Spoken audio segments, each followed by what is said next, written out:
Well, hello, you debonair, distinguished, diligent, decadent Dexter dildos. I'm back, and so is Dexter Original Sin once again, this time in the form of episode 8 titled Business and Pleasure. And what a pleasure it was. This was a pretty good episode, we'll get to that shortly, but first I should say, just in case you don't know though, that this video is going to be a full spoiler and recap of every single thing and event that takes place within this episode. Just be aware of all that, and it's about as simple as that. Let's get to it. Actually though, real quick, right before I do start though, I just want to say that I've done something a little bit different this week with this video. See, something I vaguely flirted with the idea of doing in previous videos was changing the order of the events as I explain them to you, just slightly, just a little bit. But this time I'm kind of unjumbling each storyline a little bit more so than I've actually done before. So rather than jumping back and forth from Dexter to Deb to Harry and whatever, I'm containing the narratives to themselves a little bit more. Not entirely, there's still going to be some jumping back and forth still, but I'm just trying to neaten it up to kind of explain the overall story in maybe a little bit more of a simple way. I don't know, let's see how it goes. If it works out, let me know if you guys like this approach. It actually takes more work, so if you don't like it as much, hey, it's easier to just say everything that happens in order. I don't know, let's see how it goes. Anyway, so, as Original Sin reaches its tail end, I keep picking up on more issues, I gotta say. Didn't love the reveal from the last episode, haven't been and do not love Harry's character in a myriad of ways, to be honest. From his relationship to Dexter and his okayness to not okayness with him killing people constantly, and as well as his character drama regarding Deb at this point, which feels quite cyclical and repetitive in nature, and as well as his numerous flashbacks throughout the season as well, which have begun to feel a little bit, Ben here, done that, and the show just kind of keeps retelling us info that we all kind of already know. This is all in the lead up though to what will hopefully be an explosive last couple episodes, and if episode 8 is anything to go by, well, it's pretty promising and I'm pretty excited actually. So episode 8 opens with some pills being crushed by some sort of black-gloved assailant. I don't know why we're bothering to be so secretive at this point. We all know it's Aaron Spencer, and yep, it is.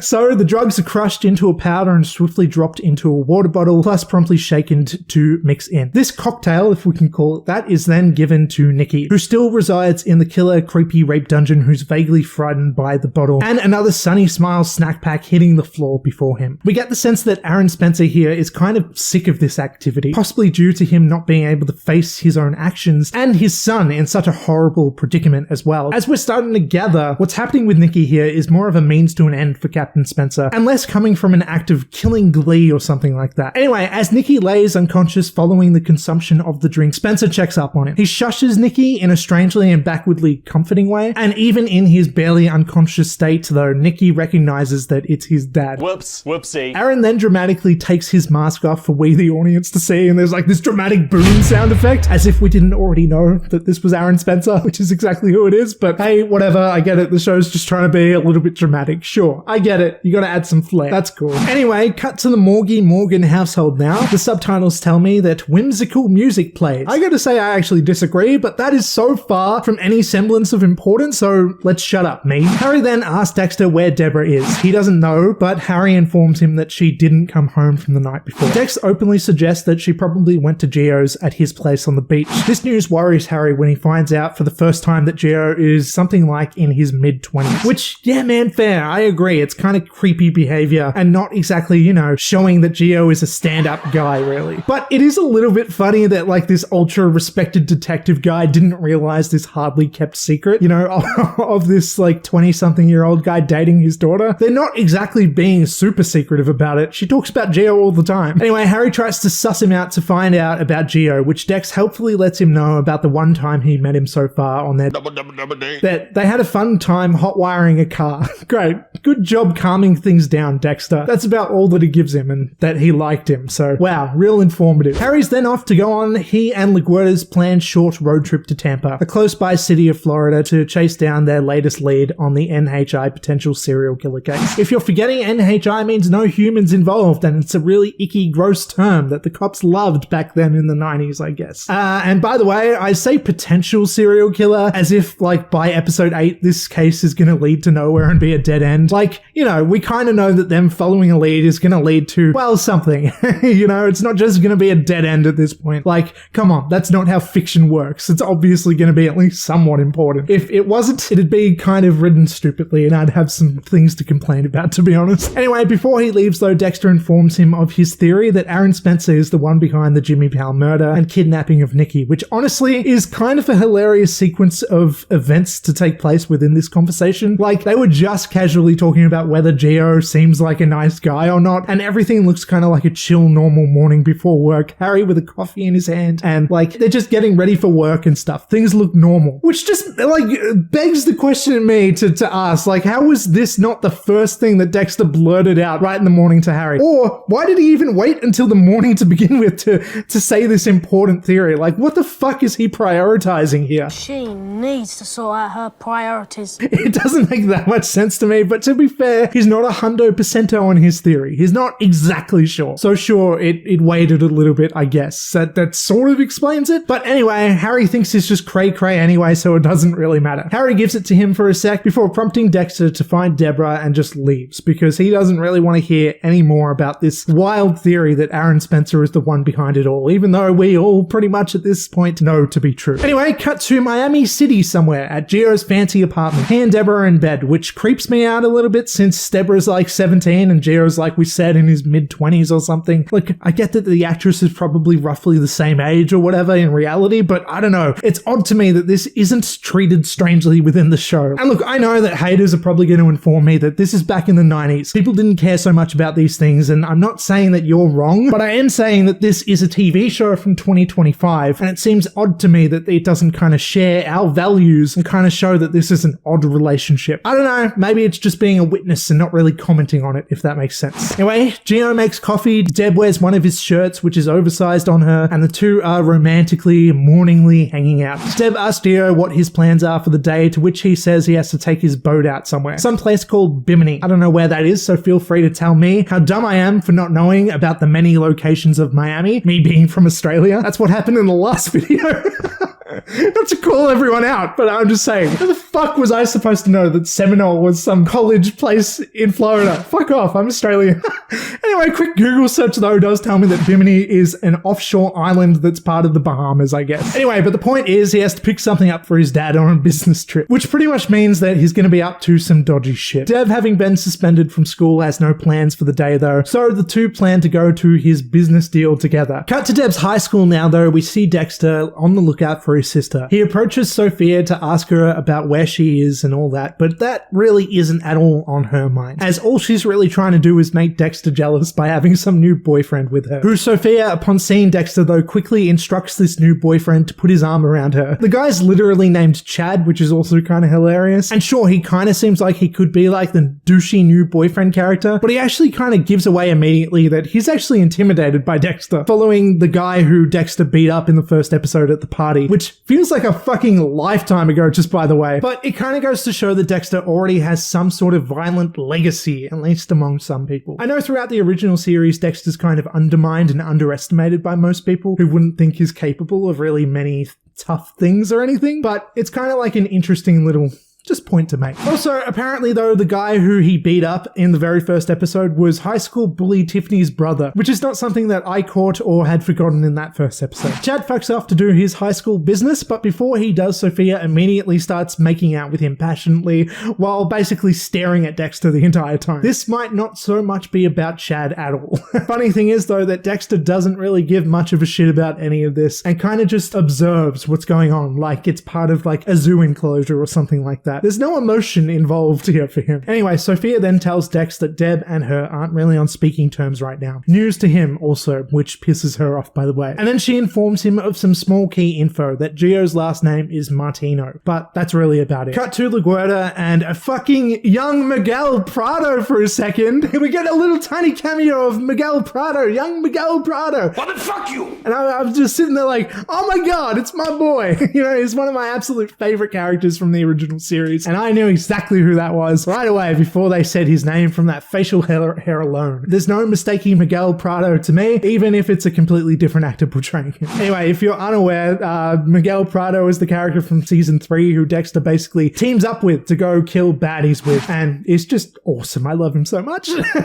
We see that he and LaGuardia have just spent a night together before she leaves to head on her road trip with Harry. On the way, Harry questions why Paul Petrie, their lead, would travel from Tampa to Miami to do his supposed murdering. It doesn't make sense, he says, and it's quite obvious to us that that's because Petrie is just a red herring and not the person that they're looking for. LaGuardia, though, then asks how Harry is, following signs of him being tired. I say that as if this was some big poetic moment or something, but literally Harry just yawned, and that's kind of how they prompted a whole conversation to take place. He yawns. She's like, long night? And then he goes on to describe what's been going on with him and how basically he's been stressed out because Deborah has been acting out and he doesn't know where she is right now. This then leads to him telling LaGuardia that Doris had died a year ago, and she retorts by filling him in on her troubled past. She'd immigrated to the US as a kid by herself to live with her aunt and uncle, but even still, she also acted out at Deb's age too, being a bit of a runaway and a rebel before obviously coming back into form and straightening herself out, as we know she did with her status and her job, especially in the original series where, you know, she's all about the political game and getting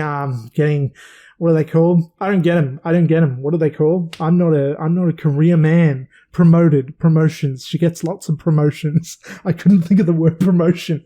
Anyway, fucking whatever. Upon meeting their destination, though, LaGuardia and Harry show up at Paul Petrie's house, only to find that there's a police notice on the door, with news that this is already an ongoing investigated crime scene. Soon after, they meet up with Detective Raymond and Bean, I guess is his name? Detective Bean. Anyway, these guys are 2 Tampa detectives on Petrie's case already. We get the sense that these guys are kind of doofuses, though, by the way. One of the guys is wearing a wig or a toupee, which LaGuardia kind of looks at and laughs at, and I don't really know why that makes him a doofus or anything, but it seems like the show is really just really confirming that this guy's a doofus with this and sort of making fun of him. Also the fact that his name is fucking Bean. Anyway, these guys inform Harry and LaGuardia that the man they're looking for is definitely not Petrie, as his body was found 3 weeks ago in his very own house. They let Harry and LaGuardia in and explain their theory of the crime scene. We're told that Petrie was a psychiatrist who specialized in adolescent behavior disorders and was quite brutally killed. He'd been killed via blunt force trauma with a fire poker. This all but confirms that Brian Biney Moser, aka the ice truck killer, is the culprit, being someone who has spent time in a mental hospital in Tampa and once he'd gotten out began killing people. You know, this was clearly a case of vengeance being taken out on someone who he had deemed to be a villain in his life, being a lead psychiatrist on his case. And that doesn't sound too far out of the question now, does it? Anyway, Raymond and Bean can't pass the suspects, as realistically there's literally hundreds of possibilities given the previous track record of patients that Petrie once saw, but offer LaGuardia and Harry to take a little look-see at the list. So as the two begin looking through the files of hundreds of names, which is looking like it's probably going to take hours before Harry immediately recognizes the name B. Moser. At first I was kind of like, out of all the names, he just happened to see Moser straight away, fuck off. But I guess he kind of like, it looked like he started with the M onwards files and LaGuardia started at like A, B, C,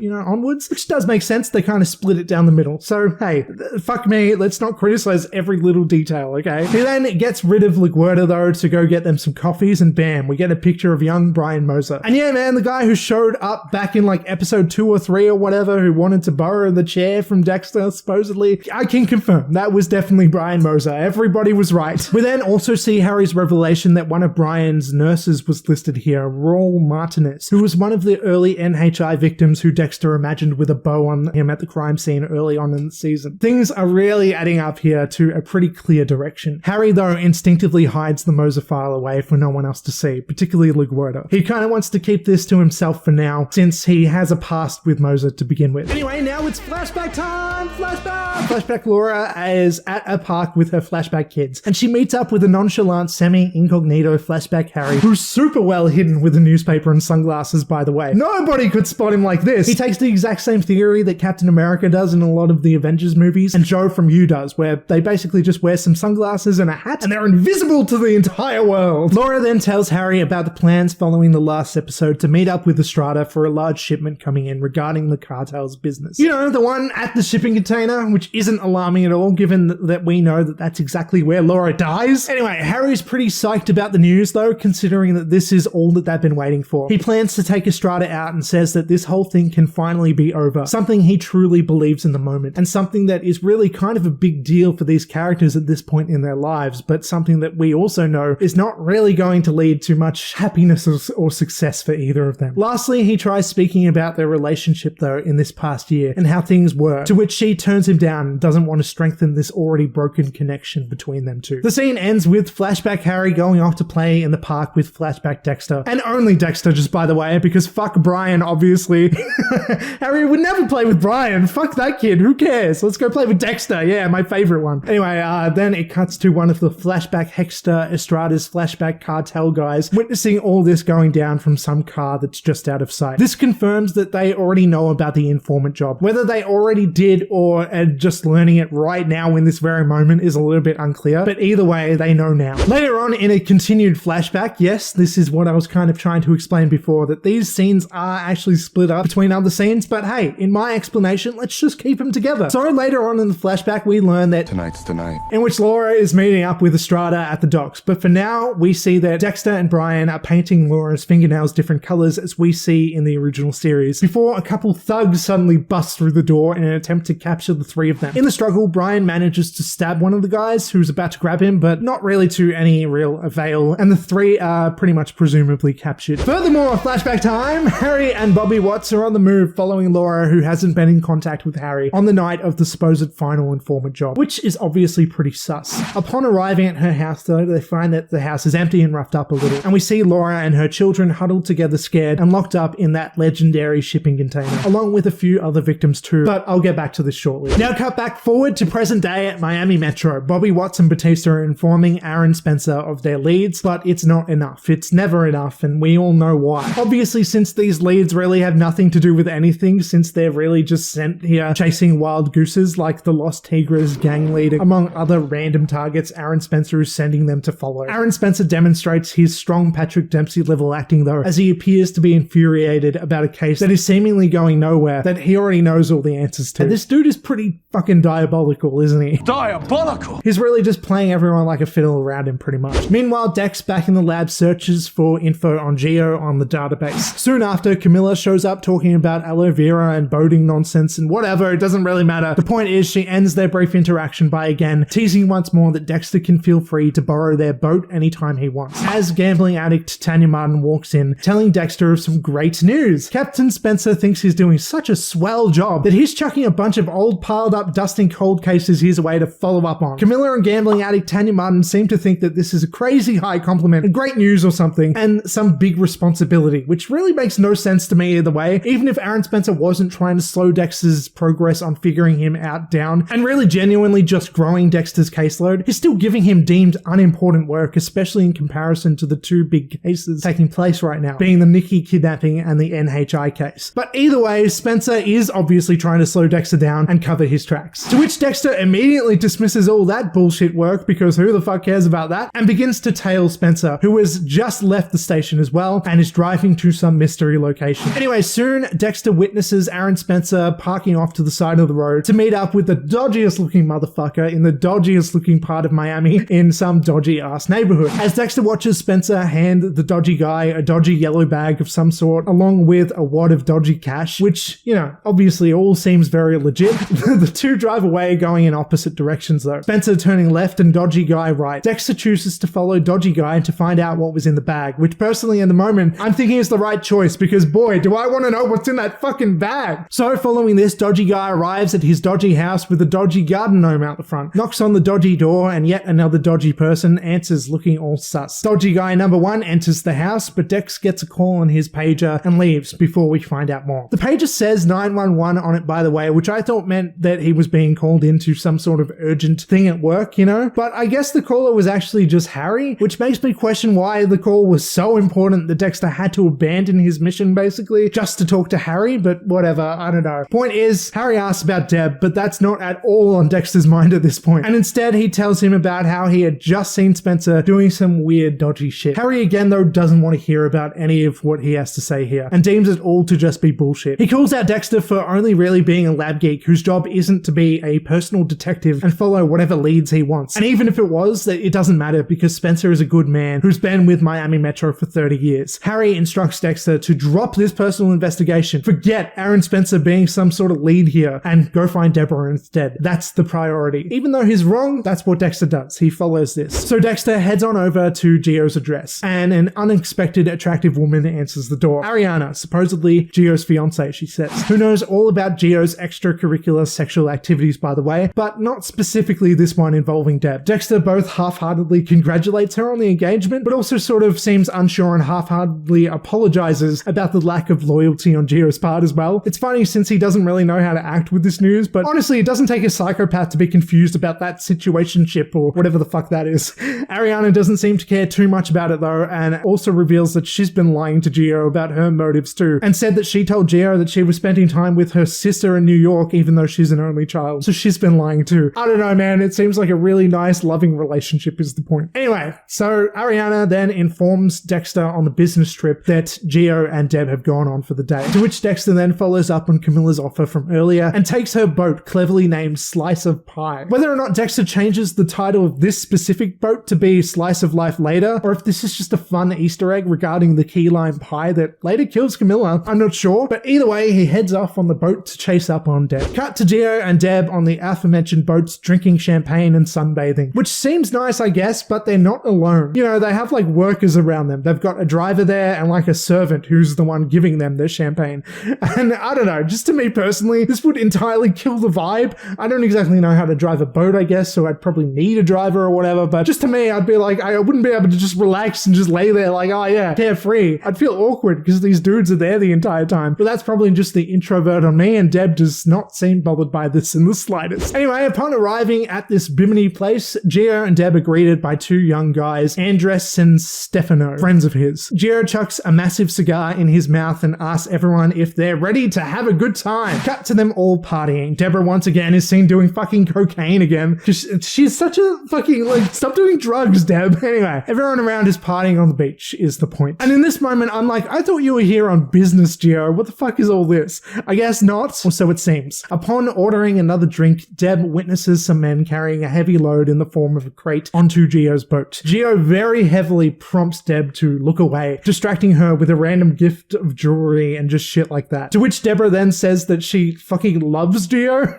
Like, alright girl, I get it. You're 17, you think you love him, you don't really know, that's fine. But come on, you love Gio? Fuck off. He's not even likable. Anyway, Deborah is love drunk and stupid as Gio acts suspicious about the dodgy shit he's up to. But she isn't keen or curious in the slightest before innocently heading over back to his boat just to get her jacket, not to follow up on what she'd seen before. But upon doing so, she does find a bunch of random metal containers hidden within his couch before Gio shows up and immediately basically warns her to forget about what she's seen and acts all aggressive and tells her that he thought that she'd be like a good girl who wouldn't cause any trouble, but clearly he was wrong. And he tells her to just get off the boat and basically fuck off with no way to get home. And it's like, yeah, at this point, cool. Seems like a great guy. Fucking love Gio, right? What a standout, awesome guy. Always has been, always will be. You know, he never seemed weird or obviously a bad guy in any way at all. I was never sus of him from the very moment we met him. Not at all.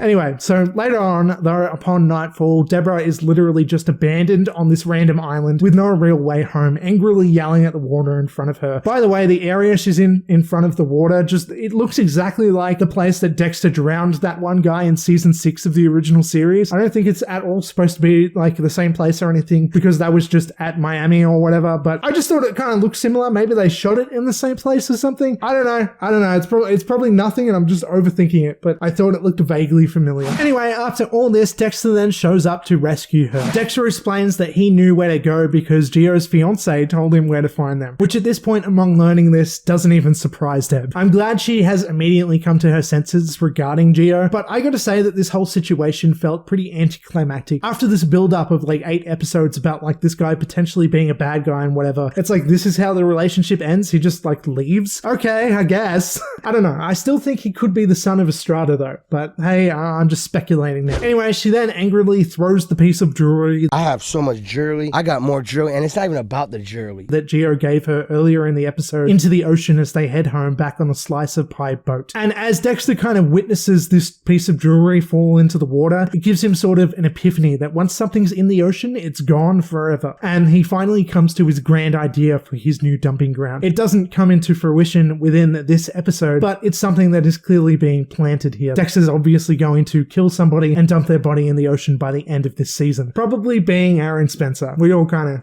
it's kind of obvious that that's where it's heading, right? Anyway, Deb and Dexter then also connect over a nice conversation about how they understand each other and feel like they're really the only ones who do as they head home. When they do, Dex is called into work and Deb is left alone, looking at the empty chair that her mother presumably used to sit in their family home, and cries alone after Gio's betrayal, Sophia's friendship breakup, and everything else that's been going on with her. I don't know. Like, all of her sort of drama, I've always kind of said throughout this season, it's been a lot of high school drama bullshit and stuff I didn't particularly care about as much as some of the kind of groundbreaking, bigger, like, serial killer stuff that's going on. But if you really isolate it, she's just like this teenage girl going through some bullshit. Her mom died a year ago and stuff. It's an emotional moment for her, and that's really fair enough. I don't really want to downplay it by being like, oh yeah, who cares about this girl's feelings and whatever, blah, blah, blah. Like, it's boring bullshit. No, this was actually a really moving moment to me that really made me understand Deborah a little bit more as a character within the context of everything that's been going on sort of in her life. Even though in comparison it does seem minuscule in terms of importance compared to catching serial killers,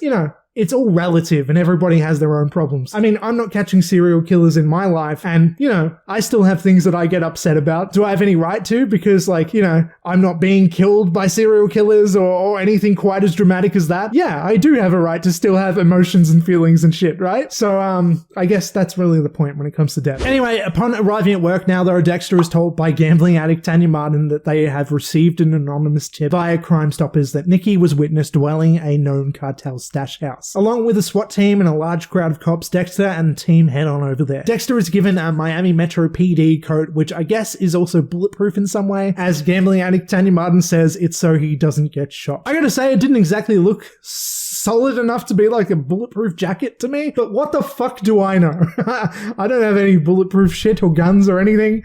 I'm really talking shit. I don't know. Anyway, so the location that they're headed to, though, turns out to be the place of Dodgy Guy's dodgy garden gnome house from earlier, home of the dodgy yellow bag that Spencer had offloaded beforehand. Along with automatic weapons and a heavily organized group of shooters, the SWAT team enter the house in an attempt to apprehend everyone there. The dodgy guys from before, plus a few others are there, and some random women that they're also having sex with in some moment too. Which, oh my god, just by the way, how embarrassing would it be to be interrupted in the middle of sex by like tens of guys raiding your house with guns and shit? Not only would it be terrifying, but it would also be fucking mortifying.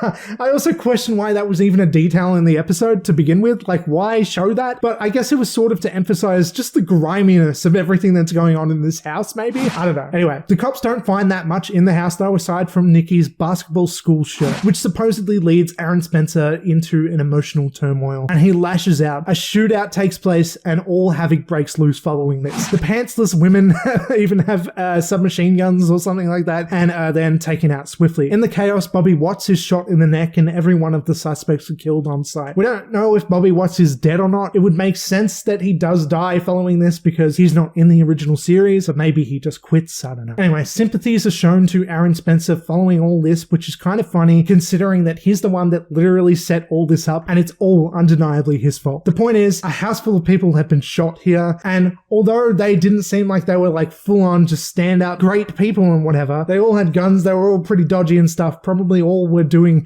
some criminal activity and whatnot. They still had nothing to do with this case, and they all just died. Anyway, cut back to Harry and LaGuardia back at Miami. As Harry picks up some drinks for the two, ending their road trip, LaGuardia finds something left back in the car, which is the hidden Brian Moser file. Before being able to worry too much about it, though, they're called in on the big shootout that's just taken place and head on over there. Dexter, upon investigating the scene following the shootout, then finds the yellow bag, and it's confirmed to us that the contents of this was Nikki's top, the basketball shirt that they had just found. literally being the only vague lead that has anything to do with this house or these people at all. Like, as I just said, like, these guys, maybe they weren't completely innocent randoms or anything, but they had nothing to do with this case in particular. And Aaron Spencer's just absolutely willing to just off these people because who gives a fuck about human lives when it comes to, you know, obtaining his goals, basically. Anyone can be a target in terms of like him trying to do what he's trying to do, right? It doesn't matter who gets in his way. And that's kind of like an interesting approach for a villain to take. I actually find that really interesting and like that. Anyway, cut back to the flashback scene. It is flashback time. And it's the flashback scene we've all been waiting for. Flashback Laura's death. Wow. The scene starts with Estrada walking into the shipping container, informing Laura that he's disappointed in her, knowing that she's been an informant. Thugs behind him have followed in, one wielding a chainsaw. Jesus Christ. We knew that this was coming, but still, it's like, fucking hell. Like, as this kind of builds up, it's like, how much of it is it going to show and all that stuff? You're sitting there in suspense as to just how fucking daring and horrible this show is going to take this scene. Anyway, Laura begs Estrada that it's not her children's fault and to please let them go, to which Estrada simply says the sins of the mother, which is an interesting callback to New Blood's final episode, Sins of the Father, and the very point of the show being wrapped up in this whole idea to begin with, being that, you know, you basically have to pay for the things that came before you, and pretty much you can't escape from your origins, really. That's the whole point of Original Sin to begin with as well, right? We get an interesting camera shot of the camera bound to the chainsaw in a sort of point of view shot as the bad guys start by killing the other characters who we don't know, but we can assume who have wronged the cartel in some way. Blood flows across the room and down the walls of the shipping container. The episode then comes to a close as we zoom in on one of Flashback Dexter's eyes as he witnesses the atrocities in front of him, presumably permanently embedding the darkness within and ending the episode before we actually witness Laura's death. I do wonder if this show is going to kind of dwell on this in the opening of episode 9, or if they kind of figure that we get the point, we know what happened, we know where it's going, and this was enough to say and just confirm that that is what has taken place. It's not like I'm sort of like, you know, very much begging and really desperate to see this poor woman being brutalized entirely by a chainsaw and ripped to shreds and shit. It's not like I actually want to visualize that, and it may be too graphic for TV anyway, so it might not happen anyway, but I gotta be honest that after all this build-up, I kind of do want to see it, despite all that, despite how horrible it would be, despite all that shit. It's kind of like, I kind of want the show to commit to the idea. If they're bothering to go back to the scene and show us all the stuff in context, I kind of want to see Laura get just entirely fucked up by this chainsaw. Is that fucked up of me to say? I kind of think so, but I don't know. If they're gonna bother, it's like, fucking do it. You know what I mean? As horrible as it would be. Anyway, but that's all for episode 8. And I gotta say that this was one of the strongest episodes thus far, in my opinion. I didn't have too many issues with it at all. The case following Brian Moser and the NHI killings are coming full circle with Harry. Gio was finally outed as a bad guy, even though I'm sure there's still more to come from him. Aaron Spencer is clearly up to no good and Dexter's onto him, and the flashbacks are finally coming to a climax. And all that's really left to see of those flashback scenes is possibly Laura's death, and then Harry rescuing Dexter and sending Brian to the mental hospital, and how that all plays out in action. I hope we see that, because that's always been something I've always been a little bit unclear on how exactly that worked out. Because it's kind of like, oh yeah, I'm going to save that one kid, but fuck that kid off to the mental hospital. It always felt a little bit too, I don't know, picky and choosy on Harry's part. It's kind of like, you can't just take the one you fucking personally like and then send the other one over. But I guess the point has always been that Brian has been the one who was like darker and more fucked up and stuff. He was the one who couldn't handle it. He was the one who Harry couldn't handle. And so basically that's where their sort of brotherhood split. And that's sort of the entire point of season 1, really. But I really hope, again, that much like Laura's death here, where it's like, this is about the origin of this story. And it's like, if that's what the show wants to be, if that's the point of this season, I hope it commits. I hope it shows us all this kind of in full detail in terms of how exactly that plays out, in terms of how Harry makes that decision and adopts Dexter and all that stuff. I just hope that the show commits to these sort of ideas. I'm sure it will. We still have 2 episodes left, so they've left enough room for, you know, more things to happen within the flashback scenes. Otherwise, this would have taken place in episode 10, right? If they weren't going to do more with it. I'm sure there's more to come. All in all, though, Dexter Original Sin seems to be doing the impossible, though, and building up the mythology in an interesting way, while skirting around the details of all of which we already know, and managing to be a pretty strong, entertaining show overall as well while it's at it. I still wouldn't say that Original Sin overall feels necessary. Necessary? Is it necessary for me to drink my own urine? Probably not. No. But I do it anyway because it's sterile and I like the taste. And I still definitely don't like it as much as the original series or even New Blood, but it is proving to be a worthy companion piece, and just one that might even take part in the regular rewatch of the entire series overall for me now. You know, as I rewatch the original series and everything, as I inevitably will, Original Sin just might take place within that rewatch. That all being said, let's just hope that it all comes to a strong close, though. I really hope they don't fuck it up in the last 2 episodes, right? Another thing that I just wanted to point out here, though, is that another common theory that's sort of been taking place is that Aaron Spencer may be doing all this in sort of a ploy to get trust back in him and to get his son back. If he shows up as a big hero having saved Nikki, that maybe he'll be granted custody or something, or that he'll just fake Nikki's death and disappear as well and won't be captain of the police anymore. Maybe his plan is just for them to fuck off somewhere, you know? I'm not exactly sure. But the point is that his plans clearly revolve around actively not killing his son and getting him back as a father in some way. It does seem a little proactive to kill another random kid to heighten the stakes or whatever it was that Spencer did here with Jimmy Powell, but you do you,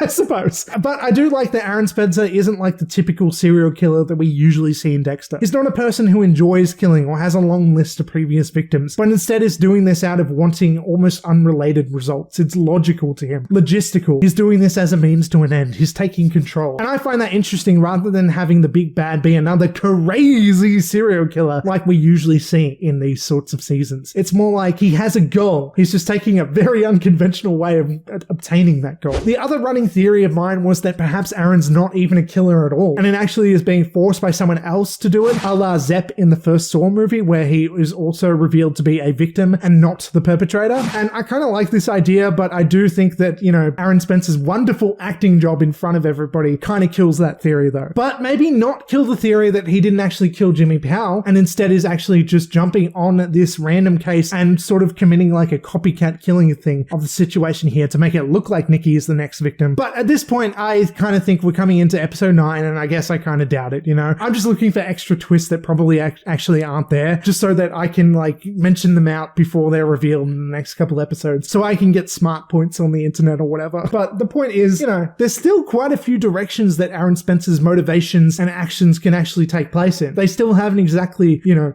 explained it all just yet, and I am interested to find out, you know, where that goes. Anyway, so that is episode 8, and yeah, I thought it was pretty good, and I guess that's about all that I have to say. Blah blah blah. That's the episode. That is the episode.